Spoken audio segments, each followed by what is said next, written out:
You're very welcome to the third and final part of our preview of the John Smith's Grand National 2012. We've looked at the horses in the first and the second ranks of the betting for this year's race. Now the horses that are between 20 and 33 to 1. We start with Organised Confusion. This horse won the Irish Grand National in 2011. He's the mount of Nina Carberry, who is the highest achieving woman rider over jumps in Western Europe. I think he's got a chance here. The negative is that he's higher in the weights than when winning at Fairyhouse in the spring of last year, and so obviously needs to take another step forward. Always Right is certainly a horse that I would want on my shortlist at 25 to 1. He's trained in the Northeast by John Wade, not exactly a fashionable name when it comes to the training ranks, but he certainly knows what he's doing, and this horse to me looks a major player. He's been pulled up on his last two starts, but since then he's had a breathing operation, and the trainer reports him in excellent fettle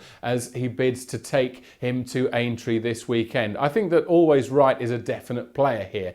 No doubt about one of the most popular winners of the John Smith's Grand National. That would be Calgary Bay, trained by racing's odd couple, if you like, Hen Knight and Terry Biddlecombe, responsible of course for Best Mate's 3 Gold Cup wins at the start of the last decade. I wouldn't rule Calgary Bay out. I just wonder whether he's a certain stayer on Saturday. There's just a little doubt in my mind as to whether he'll get the trip. Neptune Collonges, if you backed him, he's a 25 to 1 shot. You won't have any problem seeing him. He's a grey, he carries bright yellow colours of toy maker John Hales, and he also makes the running. He's been a grand old stick down the years, Neptune Collonges, for Paul Nicholls. I've got two slight negatives about him. The first is that he's getting on now, and he might just be vulnerable to some fresher legs at Aintree on Saturday. And the other is that he makes the running. Historically, that's a hard tactic to execute for 4.5 miles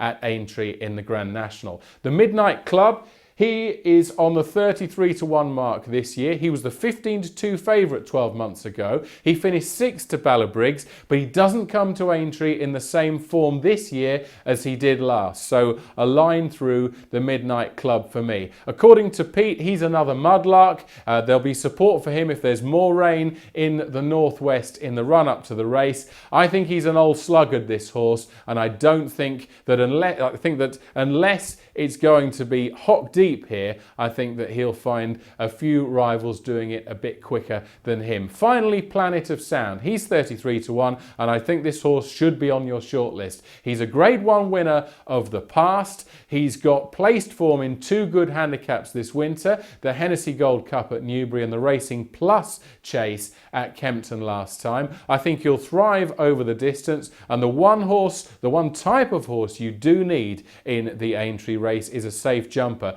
You've certainly got that with Planet of Sound. Well, that is the end of our preview of the 2012 John Smith's Grand National. We've looked at 21 horses. I'm going to take 5 from my shortlist from a win-only perspective. I think that the likes of Ballabriggs, last year's winner, perfectly capable of reaching the frame. But the 5 horses I want on my side as regards win, well, we've got a couple of them here. We've got Planet of Sound and we've got Always Right. Add to those Killy Glen, Shakalaka Boom Boom and Sunny Hill Boy, and I hope that the winner will come from that quintet. Well, don't forget you can follow all the latest news from Aintree and the Grand National Meeting 2012 on all the W's, mirror.co.uk, and of course in your Daily Mirror.